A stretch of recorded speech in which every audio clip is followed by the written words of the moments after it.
Ese, y tenés que habilitar el inglés. Y eso tiene que estar con el sonido alto, no, pero no empezó todavía, digo, pero lo puedo bajar el sonido para no se escuche o no. No, sí. No, sí. Solo que ahorita, ¿Eh? ese momento, cuando lo estés grabando, es el botoncito. Sí, sí, no lo estoy grabando, pero no empezó. No. ¿Y sí puedo usar la máquina o no? Sí, sí, por eso. De esto te graba la. La cosa, ¿eh?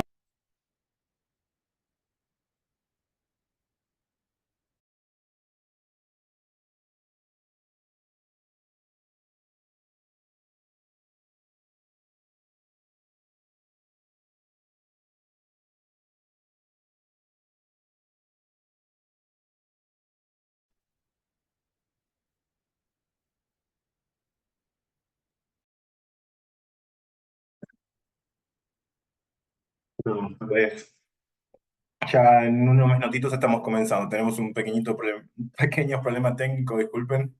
Ya se está conectando el otro orador y ya arrancamos.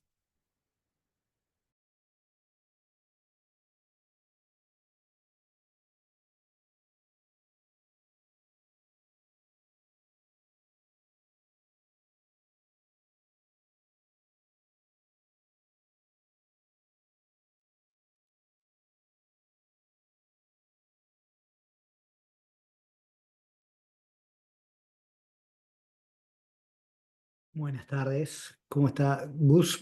Solo para chequear, ¿me escuchan? ¿Me escuchas bien? Sí, perfecto. Hola Javi, Ah, ¿qué tal? excelente, buenísimo.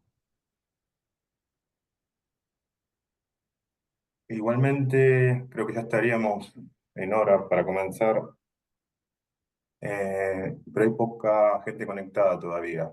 Ujú, buenísimo. Bueno, cuando usted diga,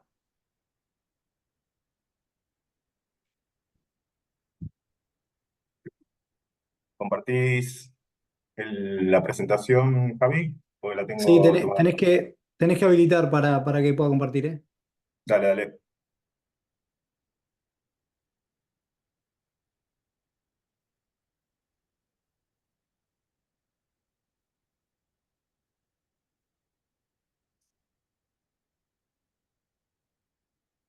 Listo.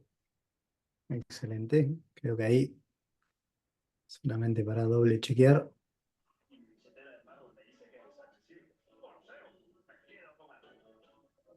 se ve bien, ¿verdad? Sí, perfecto. Bueno, perfecto, ¿querés ya arrancamos? Sí, ahí está Pedro conectado y Daniel también. ¿Cómo andan? ¿Todo bien? ¿Cómo estás? ¿Cómo andan? ¿Qué tal? Javier, Agustín, Peter también.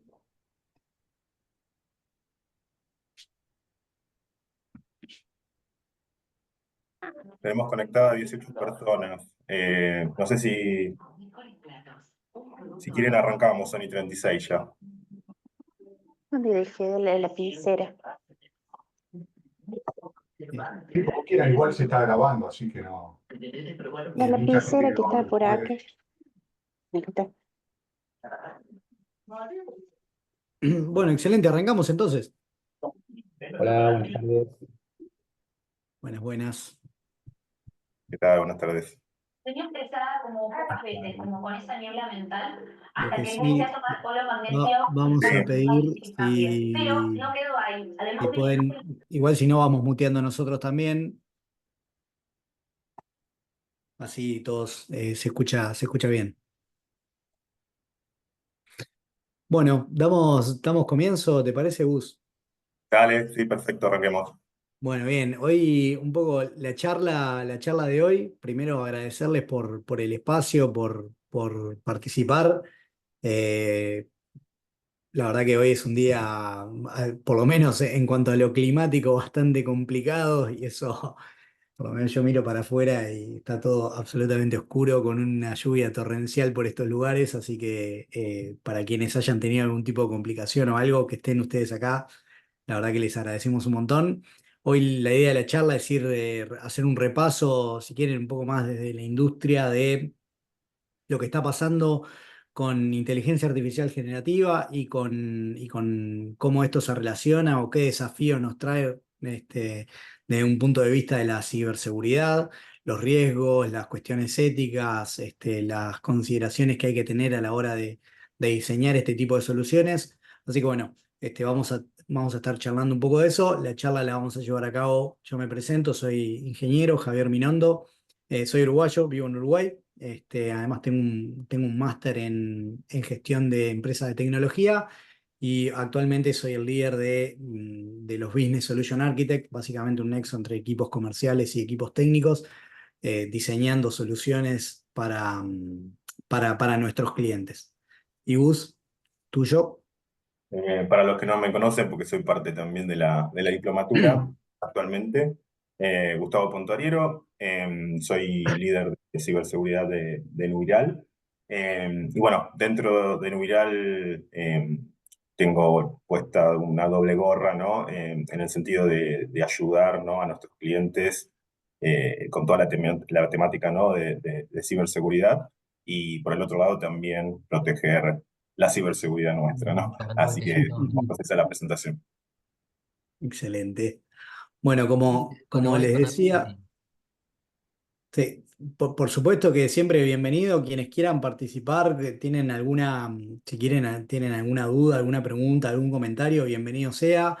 Hay maneras, pues creo que se puede levantar la mano y si no, directamente desmuten y pregunten que siempre es bienvenido. ¿Bien? Bueno.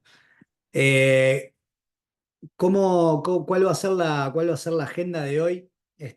Primero hacer un breve repaso de dónde estamos parados hoy respecto a inteligencia artificial generativa. Vamos a hablar un poco de los proveedores que hay, un poco el panorama de la cantidad de proveedores que tenemos hoy de modelos y de servicios que nos permiten luego desarrollar soluciones de inteligencia artificial generativa. Vamos a hablar un par de casos de uso o un paneo de casos de uso sobre todo lo que está pasando en la industria financiera y también de Media and Entertainment, que son dos pilares, digamos, bastante grandes en la industria y que en cierta forma también eso puede haber paralelismos con otras industrias. Y después así vamos a entrar en desafíos, yo puse entre paréntesis, de inteligencia artificial generativa que trae nuevas, por así decirlo, nuevos aspectos a tener en cuenta, pero que ya dentro del mundo de la inteligencia artificial como tal se planteaban, pero ahora obviamente también de cara a que estamos teniendo inteligencias que le dan respuestas a los consumidores finales generadas. Obviamente eso nos abre la puerta a tener una mirada extra que tenemos que poner un ojo y bueno, después vamos a hacer un cierre. De nuevo, como dije, bienvenidos todos para que pregunten. Arranco con esto y si esta presentación la hacíamos 5 o te diría 6, 7 años atrás, cuando hablábamos de Deep Learning, iba a ser algo muy similar. ¿Y por qué la traigo acá a colación?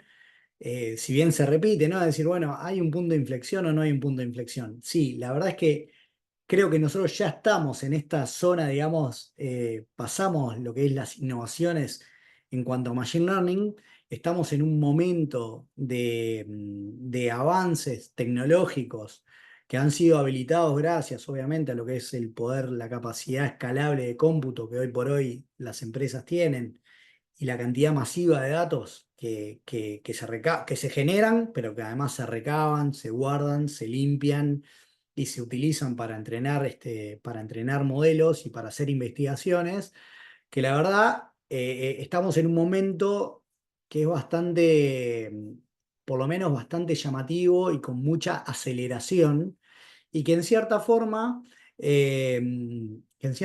confirma lo que hace unos años cuando uno presentaba este tipo de gráficas, lo confirma. Y yo siempre lo cuento desde una historia muy personal.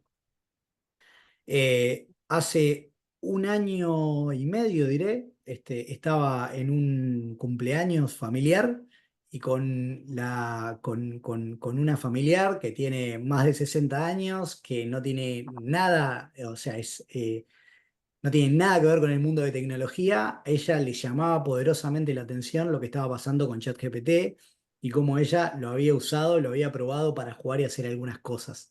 Entonces, de ese punto de vista, yo creo que estamos en un lugar donde la inteligencia artificial generativa llegó y permeó a otros lugares de no solamente de la tecnología y de las empresas, sino de la sociedad, que realmente llaman poderosamente la atención. Y eso nos obliga a todos los que estamos en la industria, los profesionales de la industria, independientemente del rol que tengamos, es, bueno, ver cómo nos afecta, ya sea para hacer nuestro trabajo o también para, en el rol, digamos, dentro del ámbito de lo que es la ciberseguridad, para proteger claramente todo lo que nosotros sabemos que tenemos que proteger. ¿Bien? Para quienes no estén tan metidos en el tema, igual a mí me sirve ubicar dónde podemos ubicar, digamos, la inteligencia artificial generativa dentro de lo que es el campo de la inteligencia artificial, digamos que lo que busca es imitar la inteligencia humana, usando, digamos, distintos artefactos lógicos y enunciados, por así decirlo. Eso es un ámbito o uno digamos, de los pilares de lo que es uno de los tantos aspectos que tenemos dentro de la inteligencia artificial es el machine learning. El machine learning es la capacidad que tenemos de enseñarles o de que los algoritmos hagan generalizaciones a partir de patrones de datos. ¿Bien? Por supuesto que el machine learning no es algo nuevo, es algo que hace ya muchos años se viene avanzando mucho en las distintas técnicas que se utilizan para hacer modelos de machine learning y que obviamente están teniendo eh, avances que nos están permitiendo, digamos, hacer cosas como las que vamos a ver ahora. Dentro de lo que es el machine learning hay una forma particular de hacer machine learning que es deep learning, que no es otra cosa que usar una técnica, en este caso son lo que se llaman neuronales profundas, y si todos recuerdan, de nuevo, si yo me voy a 7 años atrás, por acá paraba la presentación cuando hablaba de Deep Learning, ¿no?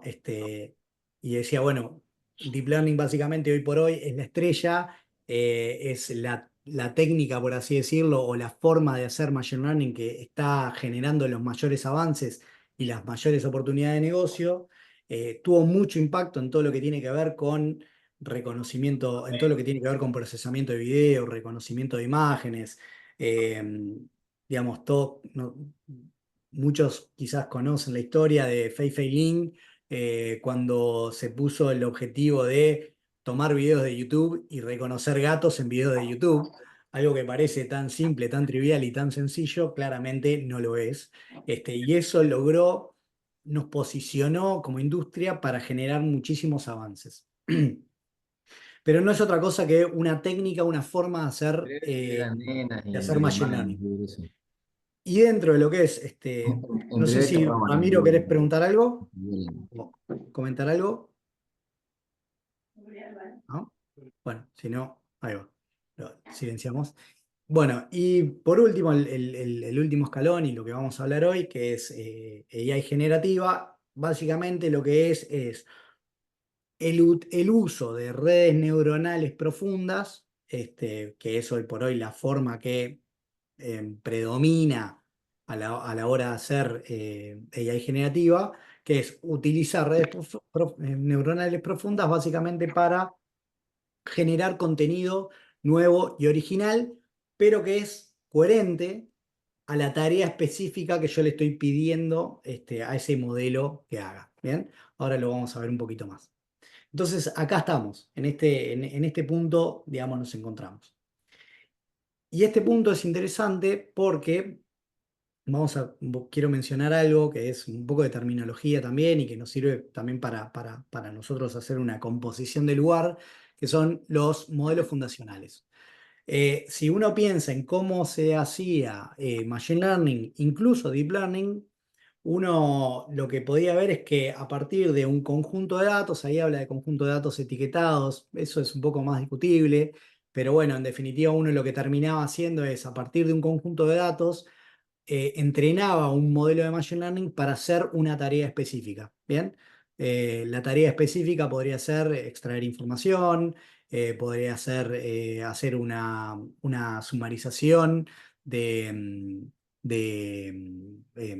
un resumen, digamos, de texto, incluso también que genere texto a partir, digamos, de un modelo de Machine Learning. Pero todo haciéndolo a partir de de un entrenamiento específico. Lo que está pasando, y por eso creo que también ha tenido tanto impacto a nivel sociedad y en distintos ámbitos, es que los modelos fundacionales tienen esta capacidad de que a partir de grandes volúmenes de datos, grandes conjuntos de datos, los modelos fundacionales han sido preentrenados con esa cantidad enorme de datos y son muy buenos resolviendo más de una tarea. ¿Bien? Y eso ha llevado a aplicaciones totalmente diversas de el uso, digamos, de estos modelos que han sido realmente sorprendentes. Entonces, a partir de hoy por hoy de un modelo fundacional, podemos hacer generación de texto, podemos hacer resúmenes de texto, podemos extraer información, podemos hacer Q&A, podemos tener una charla, digamos, al estilo chatbot. Y eso ustedes lo pueden ver en ChatGPT. ChatGPT, obviamente, utiliza uno o más de un modelo fundacional que hace todas esas cosas, ¿no? Si nosotros le pedimos que que nos haga un resumen de texto, lo va a hacer muy bien. Si le pedimos, digamos, que nos haga traducciones de texto de un idioma a otro, lo va a hacer muy bien. Realmente hace cosas que llaman realmente la atención. Pero de nuevo, lo que me importa que se queden ahora es que estos modelos fundacionales hacen más de una tarea muy bien para la cual no fueron específicamente entrenados. ¿Bien? Entonces, cuando uno lo lleva al ámbito empresarial y quiero decir, bueno, está bien, buenísimo ChatGPT, genial, pero ahora yo lo quiero usar. Si todos han usado acá ChatGPT alguna vez, saben que la forma en que nosotros le pedimos cosas tiene que ser como para que realmente nos dé un resultado que sea coherente y relevante. Uno a veces tiene que poner un determinado esfuerzo en escribir algo para que nos dé una buena respuesta. Cuando eso lo llevamos al mundo empresarial, a las organizaciones, básicamente lo que nosotros intentamos es que esos modelos fundacionales lo que nos den son respuestas que sean cada vez más precisas y más coherentes. Para lograr eso le tenemos que dar contexto, ¿bien? Le tenemos que dar información y datos relevantes que sean, en este caso, de la compañía, para poder resolver una pregunta puntual. Claramente hay distintas técnicas, y acá lo que van a ver en este gráfico es que a medida que nos movemos desde el centro, desde el cero, por así decirlo, hacia la derecha, incrementa lo que es la complejidad y el costo, también lo que es en términos de gestión de los datos y de gobernanza de los datos, y la escala que yo necesito de datos obviamente empieza a crecer. Y cuando me voy hacia arriba, claramente voy a tener respuestas que cada vez son más coherentes y van a tener más contexto. El primer paso, digamos, el primer nivel, por así decirlo, uno lo puede hacer incluso con, por ejemplo, con ChatGPT, que es darle contexto en lo que se llama en el prompt engineering. El prompt engineering no es otra cosa que lo que uno escribe para pedirle que resuelva una tarea puntual. En ese prompt engineering yo básicamente puedo ser lo más, le puedo dar la mayor cantidad de contexto posible. Pero eso, bueno, me va a traer resultados que podrán ser buenos, pero que quizás no me sirven para resolver toda la problemática que yo tengo. El siguiente escalón, ¿no? Vamos a suponer un ejemplo. Si yo quisiera pedirle información que está en una base de datos, no puedo con contexto, con el prompt, acceder a esa información. Entonces, claramente me quedo corto. El siguiente paso es lo que se llama Retrieval Augmented Generation, que es, voy a utilizar una técnica que ahora la vamos a ver, en conjunto con Prompt Engineering para ir a buscar información de contexto a un determinado lugar y luego le voy a decir al modelo al modelo fundacional, acá tenés este contexto, ahora genérame una respuesta. Bien, y eso lo vamos a ver. Pero de nuevo, eso nos puede volver a quedar cortos. ¿Por qué? Porque lo único que estoy haciendo es le estoy dando contexto a un modelo que fue preentrenado. Recuerden desde el slide anterior, el modelo está preentrenado y yo simplemente lo que hago es le doy contexto. Quizás de una forma un poco más elegante y un poco más, por así decirlo, con un poco más de complejidad y de ingeniería, pero sigue siendo solamente darle contexto. El siguiente paso, por así decirlo, es, bueno, en vez de ahora solamente darte contexto, quizás hago un retoque en alguno de tus parámetros y hago un entrenamiento pequeño, específico, para que resuelvas temas específicos. Por ejemplo, estoy pensando en si bueno, en determinados ámbitos uno puede tener una determinada nomenclatura, un determinado uso del lenguaje, no sé, algo pues, que sea sumamente técnico y sumamente específico de una compañía, que yo tenga que hacer un entrenamiento muy específico y eso me requiera hacer el fine tuning. Bueno, justamente es eso, ¿no? Es entrenar, por así decirlo, una pequeña porción, una pequeña parte del modelo. Y el último paso sería, bueno, entreno mi propio modelo. Es factible, es posible y hay empresas que en definitiva lo hacen, ¿no? Por ejemplo, cuando nos damos cuenta de que los modelos existentes, los modelos fundacionales existentes, no me sirven para resolver las tareas que yo quiero resolver. Yo hago una pequeña pausa. Si quieren hacer preguntas, bienvenido sea. Lo que voy a hacer ahora es, para quienes no estén tan metidos en el día a día o que no sepan lo que es el prompt engineering, una pequeña descripción de básicamente de qué es el prompt engineering. ¿Bien? Sigo para adelante y cualquier cosa me interrumpen. Básicamente el prompt engineering es como de nuevo, como le decía, es la forma de darle contexto y configurar a los modelos para obtener un resultado. ¿Bien? En donde básicamente hay muchas formas de hacer prompt engineering, pero básicamente le doy una descripción de la tarea. A veces también lo van a escuchar como system message. eh, Le voy a dar una indicación al modelo de qué es lo que tiene que resolver. Y le voy a dar una entrada, por así decirlo, de contexto. Incluso le puedo decir cómo quiero que me dé la respuesta, ¿no? Luego, básicamente, el modelo lo que va a hacer, acá van a ver que dice acá LLM, yo lo mencioné como modelos fundacionales. Los LLM son modelos de lenguajes de gran escala, Large Language Model, que son modelos fundacionales, básicamente.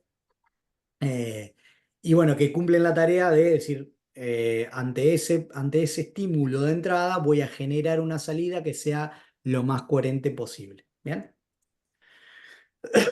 Hay muchas formas, como les decía, de hacer prompt engineering y que nos sirven, por ejemplo, para hacer muchas cosas.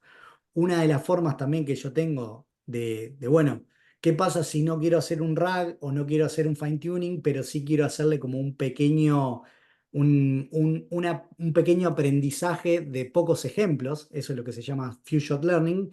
Y yo podría al LLM decirle cuál es la tarea que quiero que haga, ejemplos de entrada y de salida, algunos pocos, se lo voy a pasar al modelo y el modelo de nuevo me va a dar una salida. Eso es lo que se llama Few Shot Learning. De nuevo, ¿por qué le cuento todo esto? Siempre desde la perspectiva de estas técnicas, son técnicas, por así decirlo, novedosas, que obviamente desde un punto de vista del uso responsable de estos modelos y de los riesgos que conllevan, nos tienen que llevar a pensar de, bueno, cómo nos protegemos ante uso indebido en este caso de los modelos, justamente, ¿no? Bien. Cuando estas técnicas en cierta forma me quedan cortas, lo que puedo hacer es el Retrieval Augmented Generation. Que de nuevo, también hay varias formas de hacer Retrieval Augmented Generation. La más común es esta que les voy a mostrar ahora, en donde básicamente yo lo que hago es, hago una pregunta, imagínense, lo voy a poner en un caso, el caso típico.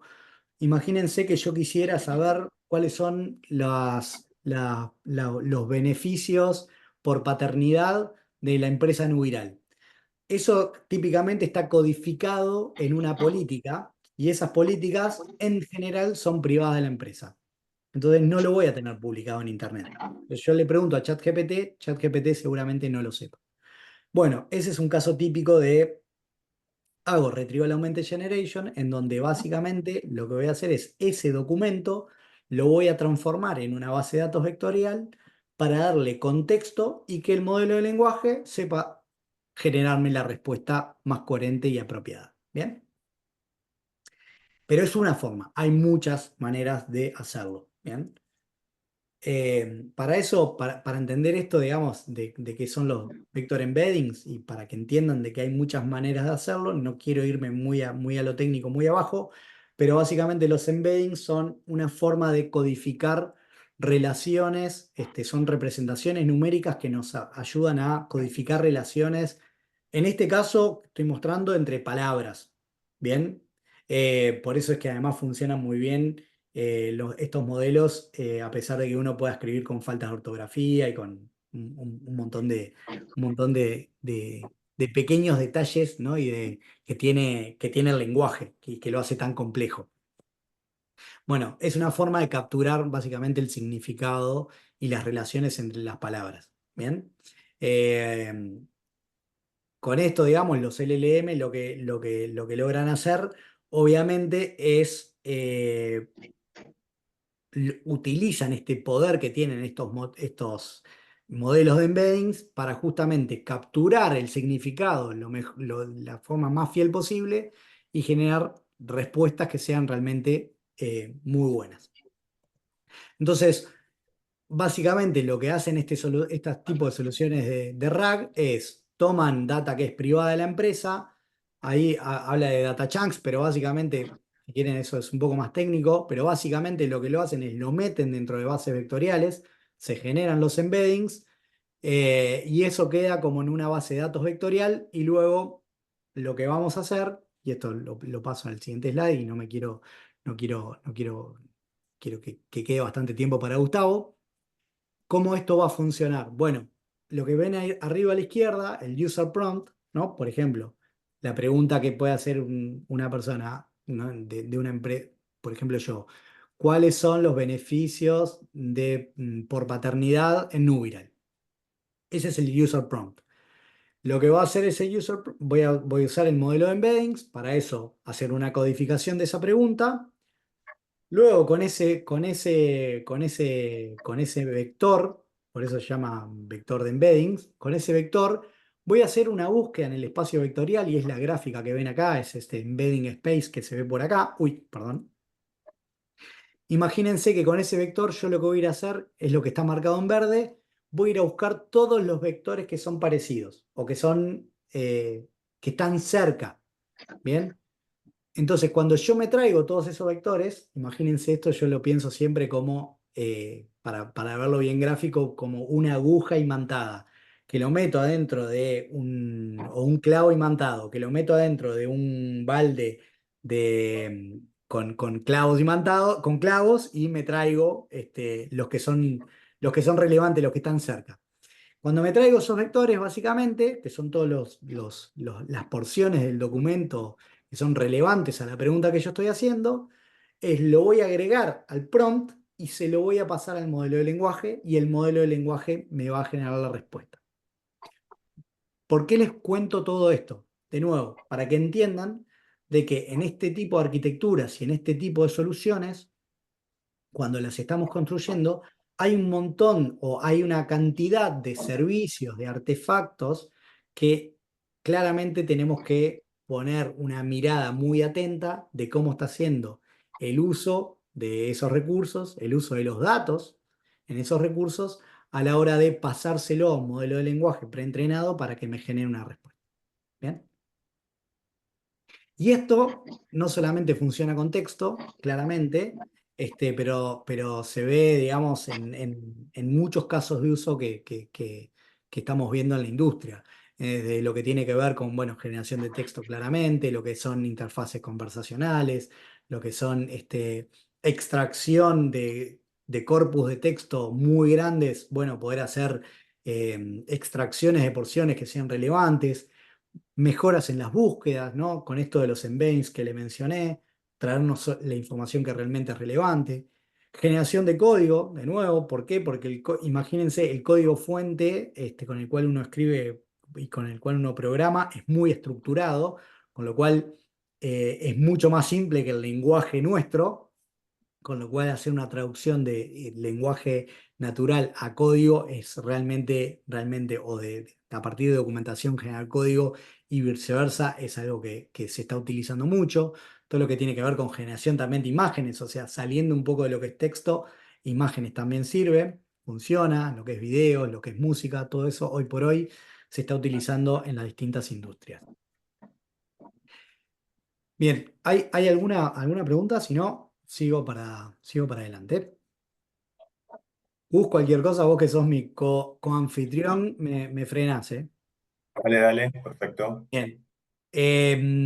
Esta slide nos pareció interesante mostrárselas, estas siguientes, que además a la complejidad, obviamente, de lo que recién le estaba comentando de cómo se arman, además tenemos la complejidad de que tenemos hoy por hoy en los proveedores de nube, son, yo te diría que los grandes players que están disponibilizando estos modelos fundacionales. Y tenemos a la izquierda están, bueno, AWS, Azure y Google Cloud. También está Databricks, pero básicamente me quiero centrar en estos tres, que nos proveen, la verdad, muchos modelos y de muchos proveedores distintos. O sea, no solamente modelos propios de Amazon, modelos propios de Microsoft y modelos propios de Google, sino que también hay otros proveedores. Y esto además, de nuevo, nos agrega una capa extra a la hora de el uso, ¿no? Responsable y ético de estos modelos. Hay muchos más, está H2AI, está Hugging Face, OpenAI, Anthropic, Meta, Cohere, hay un montón. Y ahora también además las aplicaciones como Salesforce, o plataformas mejor dicho, también están incorporando la noción, si alguien escuchó el Dreamforce que pasó hace unos días, empezaron a mencionar Agentforce, que es, por así decirlo, la posibilidad de construir agentes dentro del propio Salesforce, con lo cual es algo que va a seguir avanzando. ¿Bien? Bueno, últimos 2 minutos, así que nos queda tiempo para ti, Gustavo. De nuevo, estamos viendo muchos casos de uso, en particular en lo que es en la parte de servicios financieros, tanto en lo que es mejora de atención al cliente, mejora en la eficiencia de los colaboradores, también en procesos críticos y en lo que es personalización de ofertas y servicios, estamos viendo casos de uso con nuestros clientes para utilizar los LLM, ¿no? Ya sea para, por ejemplo, enriquecer o reemplazar directamente bots tradicionales, bots legados, todo lo que sea agentes para trámites sencillos, en donde se mezclan tecnologías como OCR más LLMs, clasificación, por ejemplo, y gestión de quejas, reclamos y pedidos, todo lo que tenga que ver con post-call analytics, ¿no? Hacer transcripciones de llamadas y hacer un análisis post-mortem es algo para lo cual se están usando mucho los LLMs, pero también en otros ámbitos, ¿no? En todo lo que es asistencia y automatización de creación de contratos legales y de documentos que puedan ser necesarios, por ejemplo, para hacer un onboarding de un cliente. Facilitar, digamos, el acceso a conocimiento a través de interfaces conversacionales, ¿no? Por ejemplo, un asistente que si un cliente me pregunta cómo hago para sacar una hipoteca a 25 años y no tengo la información ahí, puedo buscarla y rápidamente de un corpus de texto traerme esa información de manera relevante. Y están también siendo usados para algunos procesos críticos en conjunto con ya otras técnicas de Machine Learning e inteligencia artificial, ¿no? Para lo que son decisiones de crédito, bueno, construcción y extracción de información de nuevas fuentes de datos no estructuradas para el análisis de riesgo y todo lo que tiene que ver también en fraude para asistir en el análisis. Me voy a ir rápidamente de nuevo porque no quiero seguir ocupando tiempo y hay otras aplicaciones en todo lo que tiene que ver con Media Entertainment. Realmente está siendo usado para la parte analítica, en lo que es obviamente, extracción de metadata, o sea, poder procesar esos videos y contenido que está en formato, digamos, visual, poder extraer información que sea relevante y en definitiva poder monetizar esos datos. No me quiero pasar, pero estamos viendo muchos usos en industrias que están siendo que están empujando también los límites de la innovación y que nos están obligando a pensar también, de nuevo, cómo securizamos todo esto. Y también a lo que son equipos cross áreas de tecnología, para lo que es generación de datos sintéticos, para lo que son asistentes de generación de código de testing y documentación, para hacer arqueología de código legado, para hacer automatización de flujos internos. Todo esto se está utilizando mucho y de nuevo nos pone en un lugar de pensar en cuáles son los desafíos que esto conlleva. Y para esta parte de desafíos y de uso ético, te voy a dar el paso, Gus, para que tú sigas. Muchas gracias, Javi. Por favor, convertime en anfitrión nuevamente a mí y aprovecho también y voy consultando si hay alguna pregunta sobre lo que estuvo comentando Javi. Desde ya, bienvenida. Si no, bueno, al final las respondemos. Vos estás como Neural Marketing, ¿no? Sí. Hacer anfitrión. Ahí está. Perfecto. Muchas gracias.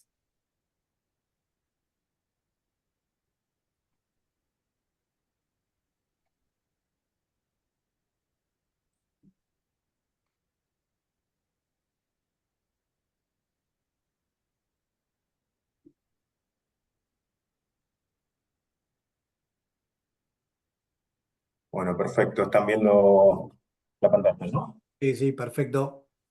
Bueno, esta, como decir, segunda parte, más allá de lo comentado o con base en lo que fue comentando Javi, vamos a darle una visión más desde la parte de ciber, ¿no? La parte de seguridad. Pero antes de comenzar o irnos de lleno justamente con las cuestiones de controles o mejor dicho, de cómo aplicar las buenas prácticas, lo que tenemos que tener en cuenta, ¿no? Que Javi también lo comentó, lo nombró, es este marco, ¿no? Por decirlo, este enfoque, ¿no? De la IA responsable, ¿no? Entonces, es algo fundamental o algo principal que uno tiene que tener en cuenta desde la visión, ¿no? De cómo utilizamos la inteligencia artificial, cómo utilizamos los motores, cómo los vamos a explotar, ¿no? Desde el punto de vista, obviamente, ¿no? Ético y también por una cuestión, ¿no? De aplicar todas las medidas, ¿no? De seguridad, como les iba comentando, y que trabajemos en un entorno, ¿no?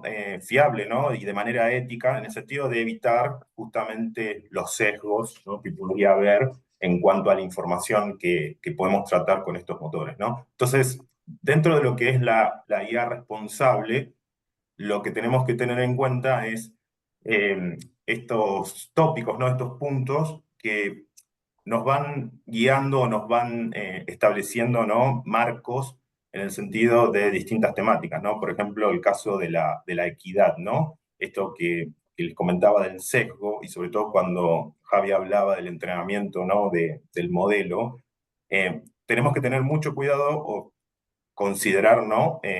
Muy cuidadosamente que esos datos que se ingresen o que se utilicen para entrenar al modelo estén limpios de sesgo, ¿no? En el sentido de evitar, obviamente, segmentaciones raciales, por edad, sociales, ¿no?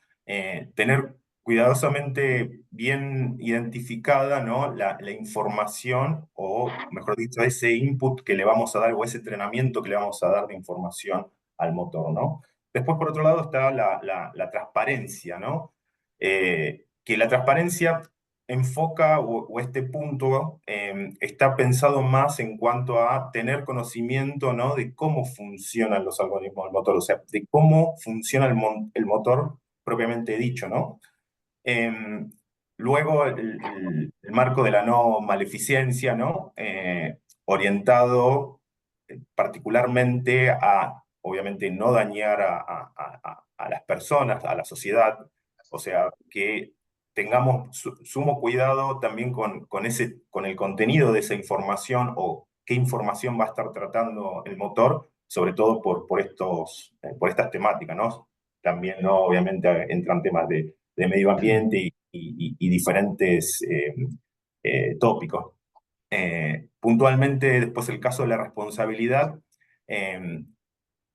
apunta a que las organizaciones, las personas que estén trabajando con el desarrollo, los gobiernos, o sea, todas las personas involucradas, trabajen, ¿no? Obviamente de manera responsabilizada, basándose, ¿no? En estos tópicos que veníamos comentando anteriormente. Después, el caso de la privacidad, no hay mucho que decir, ¿no? Tener sumo cuidado, ¿no? Con los datos personales, cómo vamos a proteger esa información, qué tipo de información el motor se va a alimentar o va a mostrar. Sobre todo, el tema de la robustez, que dentro de este tópico ya entramos, ¿no? Con lo que sería la escalabilidad del modelo, la seguridad, o sea, las medidas necesarias que tenemos que tener en cuenta, ¿no? Para que el motor sea íntegro, ¿no? Y por último, la parte de la inclusión, ¿no? Orientado a lo que serían las posibles, ¿no? Preocupaciones que podían darse en cuanto a este tema que yo les comentaba del sesgo, ¿no? Tener diferentes miradas, ¿no? Y cuando hablamos de diferentes miradas nos referimos más a, que seguramente lo han oído o lo han escuchado, esto de trabajar con equipos multidisciplinarios, tener en cuenta también otras miradas, otro tipo de análisis, para no estar, ¿no? Obviamente muy sesgado y entrar otra vez en el punto de la equidad, pero son puntos que son, o tópicos, mejor dicho, este marco, a tener muy en cuenta antes, ¿no? De comenzar a trabajar sobre el entrenamiento, ¿no? De un modelo. Entonces, continuando, vamos un poco con el tema de las buenas prácticas. En vez de Aquí, pasarme la foto, vaya a los tres eh, puntitos que hay arriba a la Diego, derecha y me compartas el link. Diego, Uy, perdón. perdón, perdón. No, bueno, pensé que tenías una consulta. Entonces, con el tema de las buenas prácticas, siguiendo con la temática, lo que mostramos aquí y algo interesante e importante es, que no se los comenté también con el tema de la IA responsable, ese marco de IA responsable está basado en la ISO 42001, ¿no? Entonces, ¿qué les quiero decir con esto? Cada uno de los proveedores también de nube o los proveedores de los distintos motores hace una adaptación también de la IA responsable. Pueden ver alguna diferencia de los tópicos. La idea en esta presentación era ser lo más agnóstico posible y tratar de dar un contexto general. Entonces, haciendo esa aclaración que comentaba del tema de la IA responsable, vamos o nos metemos más en cuanto a lo que serían las buenas prácticas de la IA, en cuanto, ¿no? A la seguridad. Y acá algo importante también es, si bien también existen frameworks o, por decirles, referencias en cuanto a qué tipo de seguridad o cómo voy a aplicar seguridad dentro de mi aplicación de inteligencia artificial. Lo que queremos mostrar o que se lleven justamente cómo lo vemos en el sentido de dos aspectos importantes. No está marcado en la presentación, pero de un lado tal vez más orientado a la infraestructura propia que va a contener la aplicación o la arquitectura, ¿no? De cómo vamos a explotar el motor, y después del lado del motor, ¿no? Y esto es importante también e interesante porque lo hemos visto también con clientes, donde tal vez se enfocan o nos enfocamos, o cualquiera de nosotros nos puede pasar que vemos más la parte de la arquitectura, por ejemplo, para comenzar, en cuanto a cómo accedo a la nube, cómo voy a acceder, si esa petición, ¿no? Hacia la aplicación de inteligencia artificial va a ser pública, va a ser de forma externa, va a ser de forma interna. Entonces ahí conlleva un trabajo de entender bien el diseño de esa arquitectura y cómo vamos a acceder, ¿no? A la información de ese motor. Obviamente que después van a venir diferentes puntos, diferentes temáticas, ¿no? En cuanto al control de acceso, cómo voy a trabajar, quién me va a autenticar, cómo voy a llegar, cómo voy a acceder, ¿no? A la aplicación. temas de cifrado, ¿no? Importantísimos, la auditoría, el monitoreo, el control continuo, ¿no? De quién está ingresando, cómo está ingresando, qué está accediendo, o sea, temáticas que muchos de nosotros aquí en la presentación lo conocemos, los voy a repasar lo más rápido posible. Bueno, gestión de vulnerabilidades, entender desde el punto de vista también de la arquitectura, vulnerabilidades, parcheos, etcétera, ¿no? Y cómo voy a trabajar puntualmente en la seguridad, ¿no? De la arquitectura que va a estar trabajando en conjunto con el motor. Y acá algo importante también que no nombré, tanto los proveedores de IA, como les decía, esto de los frameworks y de las recomendaciones, poseen también, que lo vamos a pasar, lo voy a nombrar, pero pasarlo un poco por arriba, sabemos que dentro de seguridad cloud tenemos el modelo de responsabilidad compartida, donde los proveedores de nube, ¿no? Detallan el límite entre la seguridad de un lado y la seguridad por decir, de la infraestructura y de los datos que va a procesar el cliente, ¿no? Bueno, los proveedores de nube también, ya hace un tiempo, poseen ese modelo de responsabilidad también basado en inteligencia artificial. Y de manera genérica, ese modelo de responsabilidad compartida, a grandes rasgos, hace foco, bueno, justamente en la arquitectura, hace foco en la aplicación y en el acceso al motor de la inteligencia artificial. Por decir tres grandes tópicos, ¿no? Por eso, este detalle que están viendo en la slide en este momento, ¿no? Obviamente que volviendo a los puntos, el desarrollo seguro fundamental, ¿no? En toda la aplicación de buenas prácticas, en el desarrollo, ¿no? De la aplicación que va a estar interactuando con nuestro motor, ¿no? Con nuestro modelo fundamental. Obviamente todo el gestionado o la gestión, ¿no? De los incidentes que se puedan dar. Esto a manera, digamos, como les decía, ¿no? De hacer una conjunción de distintas miradas. Y después del lado derecho, como les decía, algo que también Javi en algún momento nombró, de los artefactos, nos hemos encontrado con situaciones donde querían avanzar con distintas soluciones de inteligencia artificial, y algo fundamental, que Javi lo nombró también, es el tagueo, ¿no? De esos artefactos, de la información, de esos artefactos, bueno, justamente que vamos a estar utilizando, ¿no? Para interactuar con el motor. Es algo fundamental que tiene que estar también definido, tiene que estar abarcado, ¿no? Por la política de tagueo que tenga, ¿no? La organización. Después, algo fundamental también y que es interesante e importante, y en las próximas slides se los voy a mostrar también, es la separación. Cuando me refiero a la separación de ambientes, no nos referimos, ¿no? A lo que sería un ambiente de desarrollo y producción, más allá de que también, obviamente, está dentro de esta aclaración, pero sí apunta más a cómo ese motor, por darles algún caso puntual, si nuestro modelo va a interactuar con un motor externo, como comentaba Javi también, o sea, trabajar con ChatGPT, por ejemplo, ¿cómo van a estar separados esos ambientes y cómo va a ser la interacción, ¿no? Entre los distintos modelos? Porque ahí la organización lo que va a tener que tener en cuenta justamente es cómo voy a entrenar a mi modelo y cómo ese modelo a su vez se va a entrenar de ese motor externo, ¿no? Entonces, a esto nos referimos con el tema de la importancia, ¿no? De cómo segmentamos esos ambientes o cómo vamos a identificar, ¿no? Los límites entre los distintos ambientes para aplicar los controles. Después la protección de datos, que esto ya lo hablamos anteriormente, ¿no? Algo fundamental con el tema de la privacidad, ¿no? ¿Qué mecanismo de control también, o que va de la mano con el entrenamiento y el monitoreo del modelo, qué tipo de información yo le voy a estar proveyendo al motor y cómo voy a tratar esa información en cuanto a interacción, por ejemplo, con las bases de datos, con el RAC, como comentaba también Javi, cómo va a ser esa interacción en cuanto a el entrenamiento del motor y cómo esos datos se pueden ver o no expuestos hacia Internet, ¿no? Por ejemplo. Después, en cuanto a la temática de política, nos referimos más a los guardrails, a las políticas en particular de cómo los motores van a estar haciendo análisis justamente de qué tipo de información le voy a estar ingresando al modelo y poder, ¿no? En ese control y en relación a lo que hablábamos de la separación de ambientes, cómo voy a poder poner un corte entre lo que le estoy pidiendo al motor y si ese pedido o ese ingreso de información es válido. Y mismo también no solamente en el input, sino en la salida. O sea, si me está devolviendo algo que por decirlo, tiene un contenido de sesgos, por ejemplo, yo podría cortarlo también con esta definición de políticas, ¿no? Después, obviamente, la responsabilidad y la responsabilidad nos estamos refiriendo, ¿no?, a lo que hablábamos anteriormente de la IA responsable.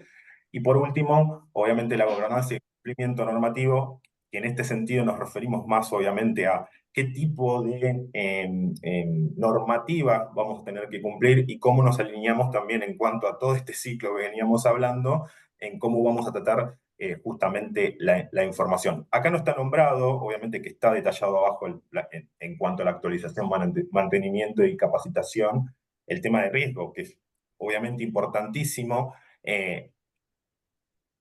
Es importantísimo ya en el inicio, ¿no?, de la definición del caso de uso. Cuando Javi comentaba la definición de los casos de uso, obviamente que esto va a tener mayor o menor ponderación en cuanto también a qué tipo de aplicación vamos a estar definiendo en el caso de uso, ¿no? Porque no va a ser lo mismo un caso de uso de una consulta, un asistente, a información financiera, como me contaba también Javi, o a, no sé, cuestiones de seguridad, ¿no?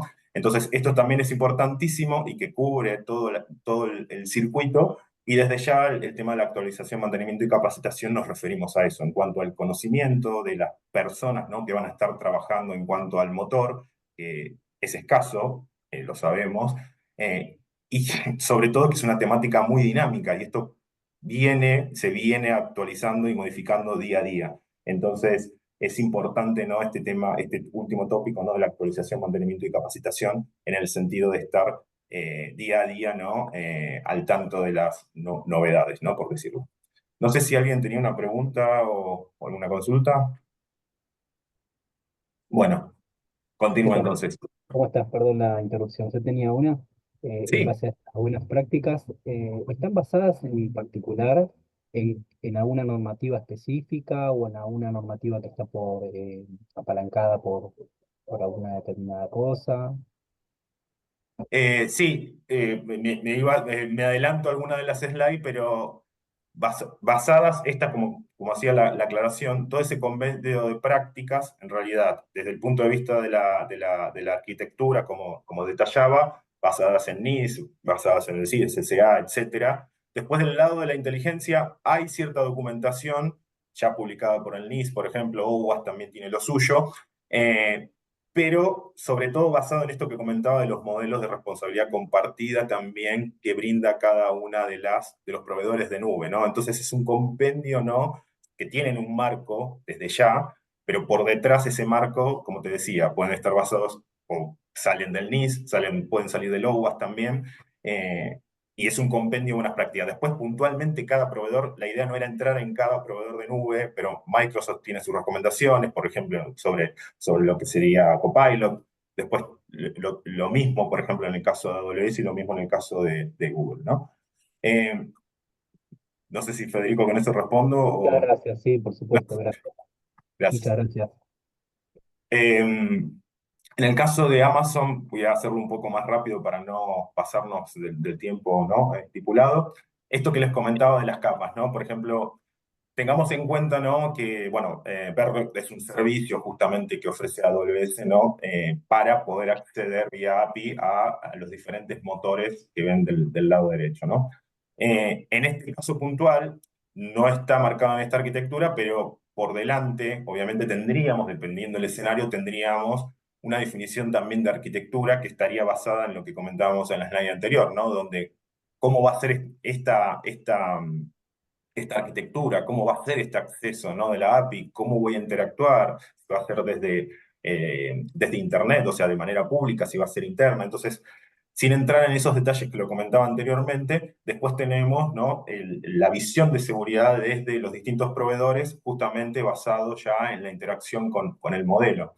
En este caso, puntualmente, AWS propone esta arquitectura que es muy interesante, ¿no?, donde obviamente va a estar alimentando al modelo fundacional, perdón, solamente de manera, en forma de escritura, y ese modelo fundacional que va a estar alimentado, ¿no?, por los distintos, y esto también aclaro, no accesible, ¿no?, solamente administrado por AWS, por región, va a estar alimentando obviamente a ese modelo personalizado, como verán, en otro bucket, el bucket, ¿no?, del modelo fundacional que les comentaba, ¿no? Solamente en sentido de escritura va a estar alimentando justamente al modelo personalizado, el modelo que va a tener el cliente o la persona, ¿no?, obviamente, que quiera avanzar con el desarrollo de la aplicación, ¿no? Ese modelo se va a ir entrenando, y a su vez también, como verán en la parte de abajo, vamos a tener la posibilidad de tener una cuenta también aparte, donde vamos a poder obtener, o donde se van a estar alimentando esos datos de entrenamiento. Obviamente que este sentido, solamente desde los motores por fuera, ¿no?, de lo que sería esta arquitectura, van a ser en un sentido, y obviamente también este acceso por parte del usuario va a estar basado, obviamente, en los datos de la organización, ¿no? Después, el acceso al PROM, por ejemplo, de lo que serían los motores, no serían accesibles siempre y cuando, ¿no?, también el cliente, ¿no?, la persona quiera, la organización quiera, ¿no?, acceder, pero bueno, bajo, ¿no?, la estipulación, ¿no?, la garantía de este motor. Pero en estos modelos se aplica o se ve detalladamente lo que le comentaba, ¿no?, de la separación de ambientes de la arquitectura, ¿no?, puntualmente. Que esto es importante, y es algo que se revisa justamente más allá de todo lo que sería la arquitectura para el acceso, ¿no?, del motor. Algo similar, algo que no les comenté, a este nivel, por ejemplo, tendríamos, por una cuestión de tiempo, no queríamos entrar en tanto detalle, esto que les comentaba de las políticas, ¿no? Este análisis, ¿no?, de los World Rail, en el sentido, ¿no?, de analizar qué tipo de información está pasando o se está alimentando, ¿no?, el modelo. Los sesgos que comentaba, ¿no? Palabras, por decir, contenido sexual, de odio. O sea, podemos trabajar, bueno, justamente que todo lo que se le ingrese al motor esté fuera de sesgos, ¿no? Y en esta arquitectura, como les decía, estarían aplicados, digamos, a este nivel, ¿no? En el caso de Copilot, para seguridad, por ejemplo, para hacer otro caso, sucede algo similar, en donde, bueno, el modelo en realidad va a estar trabajando también con las distintas herramientas de seguridad que ofrece Microsoft, por ejemplo, para poder dar información. También va a tener, sobre todo, sumo cuidado, ¿no?, con la orientación hacia dónde va la información y de dónde viene, y obviamente también aplicando justamente todos los criterios que comentábamos anteriormente de responsabilidad, ¿no?, de la IA responsable, y también aplicando esto que yo les decía de las distintas políticas, ¿no?, porque en esta instancia Copilot lo que va a hacer también es poder analizar esos datos que ingresan al modelo y que salen del modelo. Entonces, acá va a haber una conjunción también de cómo configuramos, de cómo aplicamos esas políticas del lado, ¿no?, que van a estar entre medio, ¿no?, de lo que sería la respuesta de los motores hacia lo que sería la respuesta final, ¿no?, la información, la salida final, ¿no?, de información.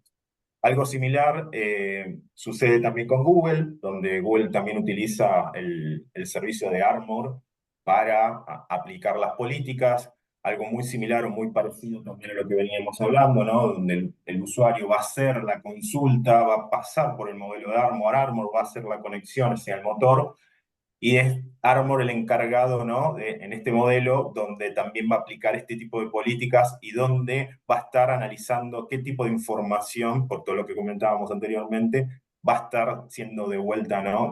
Tal vez no se ve bien en esta imagen, disculpe por la calidad, pero bueno, el puntito verde sería, digamos, una devolución que está de acuerdo a las políticas definidas, y la roja, ¿no?, una que no. Entonces, continuando, y para acelerar un poquito, porque ya estamos en la hora, un poco el detalle de las normativas, y que me habías consultado hace un momento, Federico, ¿no? Esta slide en realidad es como para comentarles en líneas generales en qué nos podemos basar, qué tenemos que tener en cuenta, qué tipo de información puede haber a la hora, ¿no?, de ir a buscar un marco, de entender, ¿no?, de cómo podemos establecer esta línea. Desde ya que acá no está marcado esto que comentaba de las distintas recomendaciones que dan los proveedores, ¿no?, en cuanto a su modelo de responsabilidad compartida, por ejemplo, y las recomendaciones que dan, que están basadas en todo lo que habíamos comentado. Pero acá sí ya vamos directamente a lo que sería, ¿no?, la ISO, la 42001, por ejemplo, la de temas no administrados de inteligencia artificial. Vamos también al top 10 de lo que sería el OWASP, top 10 para LLM, que tiene, digamos, diferentes puntos, diferentes tópicos muy similares, o por decirlo, la misma temática que tiene el OWASP Top 10 tradicional. Por ejemplo, por nombrarle alguna, prompt injection, ¿no? O sea, de qué manera voy a estar ingresando, por ejemplo, los distintos datos que voy a alimentar al prompt para no engañar, ¿no?, al motor y sacar información que no pueda ser mostrada, por ejemplo, o lo que sería la parte de negación de servicios, ¿no? El modelo de negación de servicios hacia lo que sería el modelo, ¿no? Hacia a lo que sería el LLM, por nombrarles algunas, ¿no? Después, desde el punto de vista de lo que sería el NIST, hay ya algunos documentos publicados, por nombrar algunas, la 600, IA 600 y IA 500, la 100 también, basadas también en todo lo que veníamos comentando, ¿no?, de lo que sería el marco de inteligencia artificial responsables, y con un claro también análisis y un claro punto de esto que les decía, la importancia del análisis de riesgo, ¿no?, de gestión de riesgos muy embebido, ¿no?, en todas estas normativas. Algo similar también que sucedió este año, la ley, ¿no?, de lo que sería información, inteligencia artificial para la Unión Europea, un marco integral, ¿no?, donde también hace foco, bueno, en todo lo que fuimos conversando, en la privacidad de datos, en llevar un registro, ¿no?, de las distintas organizaciones que llevan o que brindan soluciones de inteligencia artificial, transparencia, equidad, bueno, etcétera. También todos estos temas, ¿no?, que veníamos comentando, estos tópicos que veníamos comentando sobre la guía responsable. Después, el caso del CBE lo nombro también porque el CBE, si bien está analizando y tiene algunos papers en su blog también publicados, CBE no publicó, no tiene nada publicado porque lo que comenta también, lo que informa es que están analizando de qué manera ellos pueden aportar también en cuanto a alguna definición o un ranking, ¿no?, de vulnerabilidades basadas, ¿no?, en motores, ¿no?, de inteligencia, sobre todo, ¿no?, por algunas aclaraciones, algunos comentarios también donde ellos dicen o explican que si un modelo está mal entrenado, por ejemplo, para hacerlo rápido, en realidad no es una cuestión de una vulnerabilidad, sino que es una cuestión de no aplicar bien la seguridad sobre ese modelo. Entonces, por decirles rápidamente, esto está publicado en el sitio del CBE, lo pueden consultar, lo pueden ver también.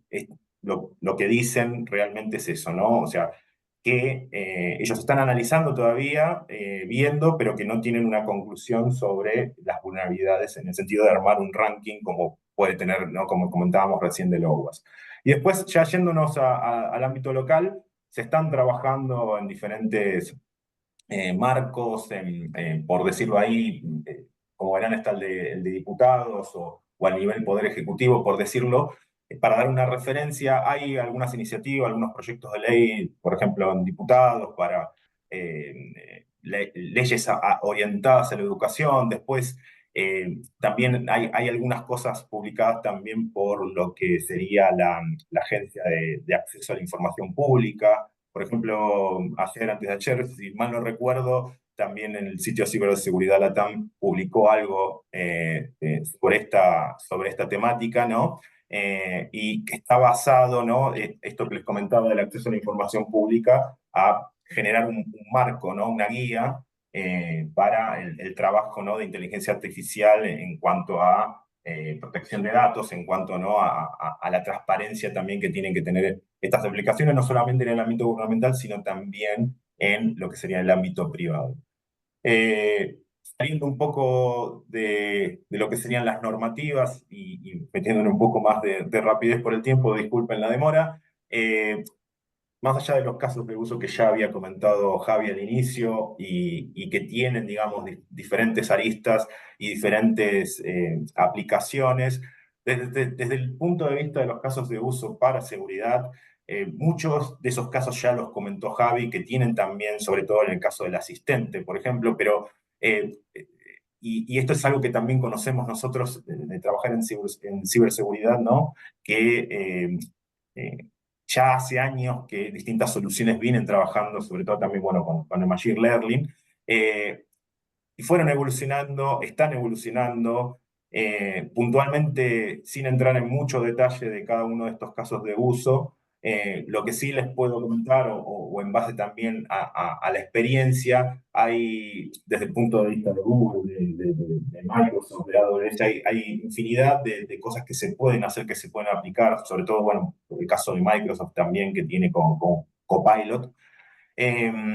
Lo bueno de todo esto es, o la visión positiva, y en lo personal lo digo también, es una cuestión de acelerar tiempos, de un muy buen complemento, sobre todo por la eficiencia, ¿no? Que nos puede reducir en cuanto a tiempos para poder analizar un incidente, para poder analizar un playbook, automatizar ciertas gestiones. Pero bueno, también lo que tiene en cuanto a limitaciones, ¿no? De la lógica del negocio, ¿no? Esto también, también en lo personal, sé que la inteligencia artificial en este camino que está recorriendo, todavía, y a mi manera de ver, es un complemento, obviamente que puede automatizar un montón de cosas, pero es un complemento para nosotros. Entonces, por eso yo en lo personal le pongo más foco, ¿no? En la ayuda, ¿no? Que nos puede dar en nuestro día a día en cuanto a la eficiencia y en cuanto a reducir tiempos, sobre todo para poder, ¿no?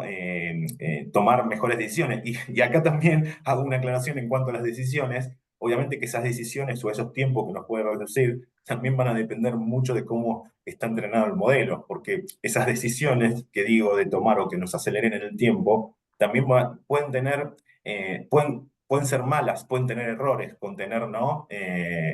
Datos erróneos, por decirlo. Por eso es importante también poner en la balanza estas dos cuestiones, ¿no? En cuanto a cómo está entrenado ese modelo, que lo comentaba anteriormente, que es la parte fundamental, ¿no? Del caso de uso, cómo voy a definir ese caso de uso y después cómo voy a hacer el entrenamiento, y sobre todo el tema de las decisiones, ¿no? La parte mala y la parte buena. Entonces, ya finalizando, conclusiones, y esto lo comentaba recién, puntualmente, algo fundamental e importante va a ser la arquitectura, y cuando hablamos de la arquitectura hablamos de la definición del caso de uso, ¿no? ¿Qué es lo que vamos a explotar? ¿Qué es lo que vamos a informar, a utilizar? Y en cuanto a esa definición me refiero sobre todo, ¿no? A lo que les decía recién del caso de uso. No va a ser lo mismo un chatbot, no va a ser lo mismo un análisis de playbooks para el equipo de seguridad, no va a ser lo mismo una lectura de documentos. Por eso es importantísimo ese primer paso en cuanto a definir ese scope que va a tener la solución, y de ahí se van a ir abriendo caminos en cuanto a el análisis de riesgo y cómo voy a ponderar también ese riesgo, y en cuanto a esa ponderación de riesgo y normativas que tenga que cumplir, cómo voy a ir implementando las distintas medidas, los distintos controles que les venía comentando, pero va a ser la parte fundamental, esa parte de la definición, ¿no? Del caso de uso, del alcance que va a tener ese caso de uso, va a ser la parte fundamental, sobre todo por todo lo que viene después, ¿no? Y que hemos charlado, ¿no? Obviamente ese enfoque, y lo comentaba también en cuanto a las normativas, en cuanto a los distintos documentos también que tenemos para basarnos, y sobre todo por este modelo también que les hablaba de responsabilidad, ¿no? De compartida, este enfoque no basado en riesgo, y que tiene relación también con lo que les comentaba sobre el primer punto, ¿no? No va a ser lo mismo un caso de uso A que un caso de uso B, pero en todo ese ciclo de vida de la aplicación va a estar obviamente seguido de cerca, ¿no? Por todo lo que va a ser el análisis de riesgo, sobre todo también por una cuestión que es el último punto, la temática en este punto, ¿no? Lo que es la inteligencia artificial. Después seguridad y cumplimiento, un poco más, ¿no? De lo que les venía comentando, ¿no? Y un poco también a lo que la última consulta que me hicieron, en el sentido, ¿no? De qué normativas, qué medidas voy a aplicar. Obviamente que cada organización es diferente, cada organización tiene que cumplir diferentes estándares, diferentes pero bueno, también va a estar definido también en ese apetito de riesgo que vamos a tener, ¿no? Que vamos a asumir, ¿no? El equipo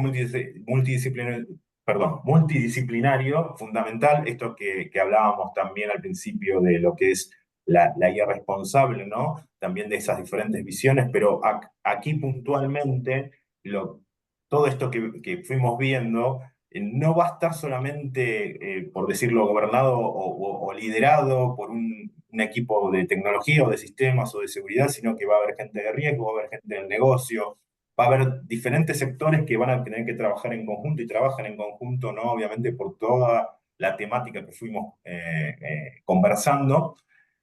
Visión estratégica de la organización, no nos referimos a esos objetivos estratégicos, sino puntualmente a que esto va a estar abarcando a toda la organización y que la organización obviamente tiene que ir hacia el mismo, tiene que tener el mismo norte, y en ese mismo norte, que no lo nombramos, pero que está implícitamente también, algo fundamental e importante, es que vamos a tener que adaptar también nuestras políticas, nuestros procedimientos a esta nueva temática. Es algo que creo que todos nosotros también lo estamos haciendo, lo estamos trabajando, pero esa visión estratégica me refiero puntualmente a eso, ¿no? Que todo esto, más allá que sea aplicado a menor o a mayor grado, va a estar también acompañado, ¿no? Tiene que estar acompañado por toda la organización y sobre todo también en esa definición a nivel global de la organización. Y por toda la organización y en cuanto a las políticas. Y temática en desarrollo, como les decía, ¿no? Esto está constantemente cambiando, está cambiando en este momento, y también estaba referenciado cuando hablaba de la guía responsable, ¿no? Esto que conversamos y como también Javi comentaba de hace 5 años atrás, de 7 años atrás, mañana también va a estar cambiando. Entonces, sabemos lo importante también que es esto y sobre todo el valor que tiene el conocimiento de cada uno de los colaboradores que hay en las distintas organizaciones y que es algo fundamental, ¿no? Sobre todo en el constante aprendizaje, ¿no? Que hay que tener día a día sobre esta temática. Entonces, para cerrar, obviamente, si hay alguna pregunta, alguna consulta, si no, ya estaríamos dando por finalizado la charla. Y desde ya les agradecemos de mi parte y Javier también, que creo que debe andar por ahí, les agradecemos totalmente el tiempo brindado. Y bueno, si tienen alguna consulta o pregunta, bienvenida. Totalmente. Muchísimas gracias y disculpen la extensión, que se nos fue un poquito de tiempo. Sí.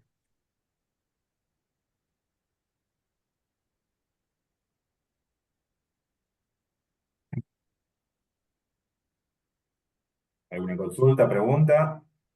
Si no, damos por finalizado. No, solamente saber si la van a descargar o la van a poner disponible en algún lado porque me perdí el principio de la charla. Eso es lo único. Sí, seguramente después coordinemos con Dani, con Daniel, para compartir la grabación. Buenísimo, muchas gracias. Bárbaro. Muchas gracias a todos, ¿eh? Muchas gracias. Muchas gracias. Chao, Diego, gracias. muy bueno. Hasta luego. Muchas gracias. Muchas muy gracias, buena. muy buena. Chao, chao. Luego, nos Chao, vemos. hasta luego.